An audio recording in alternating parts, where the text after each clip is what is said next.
अरुणाचल स्थित हिंदुओं का एक महान तीर्थ। हर साल जनवरी माह में आने वाले संक्रांति के दिन हिंदू, चाहे वो हिंदुस्तान में रहने वाला हो या कहीं विदेश में, परशुराम कुंड में धार्मिक स्नान करना, दान पुण्य करना जरूर चाहता है। स्नान कर पापों से मुक्त होना चाहता है। यात्रियों की जानकारी एवं सुविधार्थ कुछ बातें हम आप सबको बताने जा रहे हैं। आप असम के तिनसुकिया डुमडुमा सदिया के नजदीक अरुणाचल प्रदेश के लोहित जिले में तेजू और बाको के बीच ब्रह्मपुत्र लोहित के किनारे पहाड़ी के ऊपरी भाग में स्थित है परशुराम कुंड।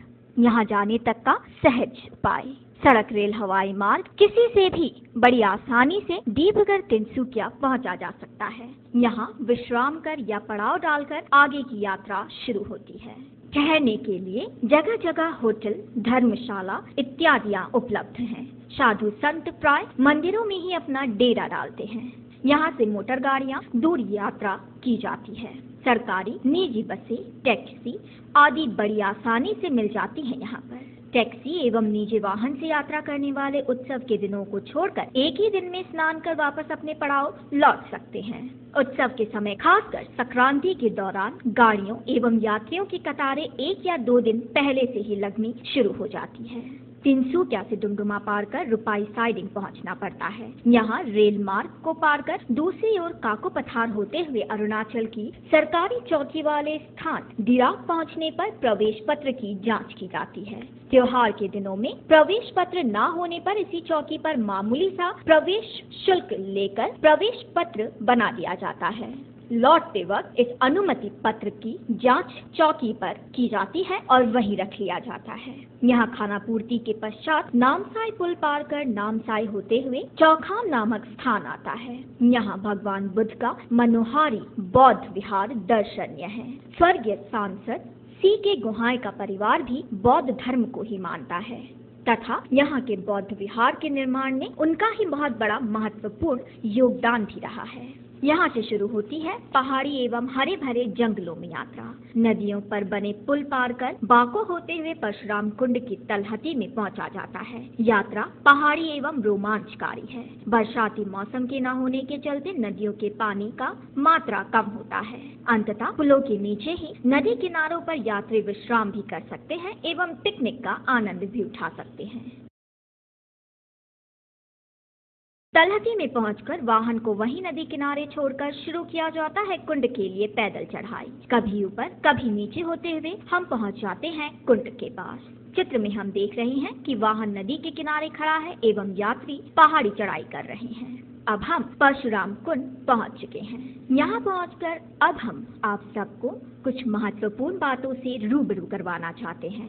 उत्सव के दिनों को छोड़कर कुछ बातें ऐसी जिनको आपके समक्ष रखना चाहते हैं। सबसे पहले यह है सरकारी प्रावधान। उत्सव के दिनों को छोड़कर यहाँ नजदीकी अरुणाचल यात्रा के लिए प्रवेशानुमति का पत्र लेना आवश्यक है। इसे इनर कानून पास कहा जाता है। हवाई जहाज से आने वालों के लिए हवाई अड्डा है मोहनबाड़ी, जो कि डिब्रूगढ़ तिनसुकिया के बीच ही स्थित है। यहाँ हल्की सी खाना पूर्ति अरुणाचल सरकार के सप्लाई एवं ट्रांसपोर्ट कार्यालय पहुंचकर करनी ही पड़ती है। अन्य लोगों को भी यहाँ से इनर कानून पास लेना ही पड़ता है। फोटो एवं स्थायी निवास का प्रमाण साथ में रखना आवश्यक है। दोनों की प्रमाणों की प्रतिलिपि आवेदन के साथ देनी पड़ती है। प्रत्येक नागरिकों को एक निर्धारित शुल्क अदा करने के पश्चात ही प्रवेश अनुमति पत्र मिल ही जाता है। अब बात करें यहाँ की परंपरा अर्थात स्नान दान की। कुंड के पास कपड़े वगैरह रखकर कुंड के स्नान उपरांत घाट का भी आनंद उठा सकते हैं यात्रीगण। साधु संतों एवं नीचे मंदिरों में कुछ दान पुण्य करके विश्राम भी कर सकते हैं। उल्लेखनीय है कि मंदिर में यात्रियों को समय समय की यात्रा के दौरान अगर ठहरना पड़े तो रात्रि भी बिताई जा सकती है यहीं पर। यहाँ पहुँचना, यहाँ का मार्ग, यहाँ की परंपरा तो हमने आपको बता दी। अब सबसे महत्वपूर्ण बात, इस कुंड का नाम परशुराम कुंड कैसे पड़ा। आइए इस मुद्दे पर भी विस्तार पूर्वक नजर डाल ही लें। जिस प्रकार गंगा, यमुना और सरस्वती नाम की 3 नदियों का मिलन स्थल संगम है, उसी प्रकार शब्दों का मिलन है परशुराम कुंड। और यह शब्द है परशु जोड़ राम जोड़ कुंड। ऋषि का बचपन का नाम राम था। वे अनन्य शिव भक्त थे। भगवान शिव ने प्रसन्न होकर परसों एक प्रकार का अस्त्र इन्हें प्रदान किया था। इस परसे को धारण कर इनका नाम परशुराम पड़ा। परशु जोड़ राम। परशुराम जी के द्वारा फेंका गया परसा जहाँ पड़ा वहाँ एक गड्ढा बन गया। कालांतर में जिसने कुंड का रूप धारण किया, इस कुंड को परशुराम जी के नाम से जाना जाने लगा। इस प्रकार ही परशुराम के साथ कुंड मिल गया और इस कुंड का नाम परशुराम कुंड पड़ा। अब बातें करें इस स्थान की निहित कहानी एवं गरिमा की। जैसा कि विख्यात है, महर्षि जमदाग्नि एक बार अपनी पत्नी पर इतने अधिक क्रोधित हो गए कि उन्होंने अपने पुत्र परशुराम को बड़ी कठिन एवं अप्रिय आज्ञा दे दी। आज्ञा था माँ देवी रेणुका का वध करना। पितृभक्त परशुराम ने पिता की आज्ञा का पालन करते हुए माँ का वध कर ही दिया। इतना ही नहीं, अपने 4 कायर भाइयों को भी मार डाला परशुराम ने। उन्होंने इसलिए यह किया क्योंकि शत्रु का मुकाबला कर उसे परास्त करने के बजाय वे चारों भाग खड़े हुए थे।